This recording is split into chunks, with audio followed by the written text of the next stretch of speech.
This is the most powerful thing in the universe besides you. This is how I control WCW. Ladies, Eric Bischoff is a man who fucked up the Ultimate Warrior's incredible return and Starrcade 97's 17-month build because Hulk Hogan told him to. You know, Terry and I both just looked at each other, and Terry said, you know, brother, he's not ready. He's not into this. I agreed with him. If you hate part-time old wrestlers, wait till Bischoff makes them full-time and gives them creative control and financial control of the company. The authority he had over there to literally just write checks, basically, is the way he was saying it, that they approached him, they wanted him in there, so he had the checkbook, and he could do anything. The most disturbing thing about all of it is he doesn't seem to understand how manipulated he was. Like, he and Hogan had a meeting, and Hogan convinced him that the Crow character should have had a tan. You fucking finish over a tan? Is this real? Yeah, it is real. And the tan was one aspect of it. Sometimes in wrestling, you just need to give us that payoff. But instead, we had a weird fast count. We had a guy with no tan. We had Hogan having the belt back in like a week. Or this would have been real easy just to do the easy goddamn finish, but you let Hulk over fucking convoluted.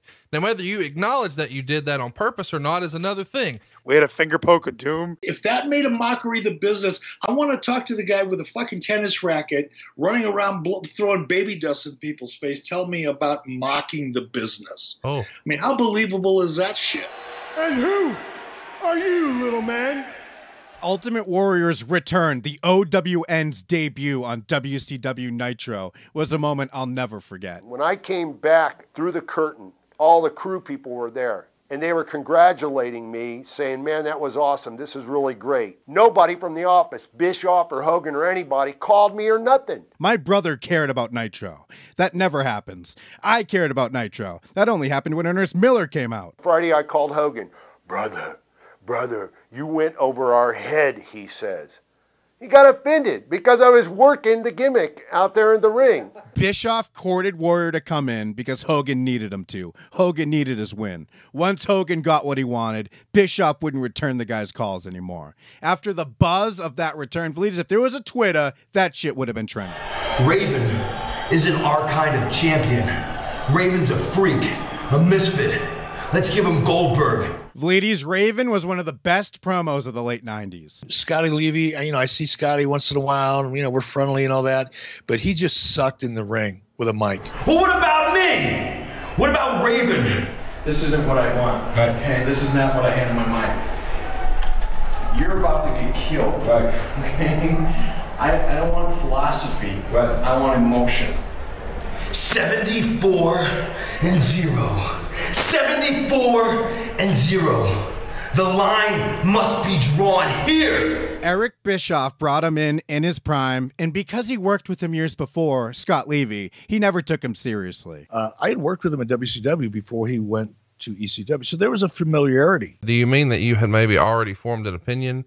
Yes. He decided the real guy wasn't alpha enough because he wore grunge clothes and didn't have a motorcycle. So he wasn't just fucking over the legends, he was fucking over the young talent that could have brought his company to the next level. That's so out of character.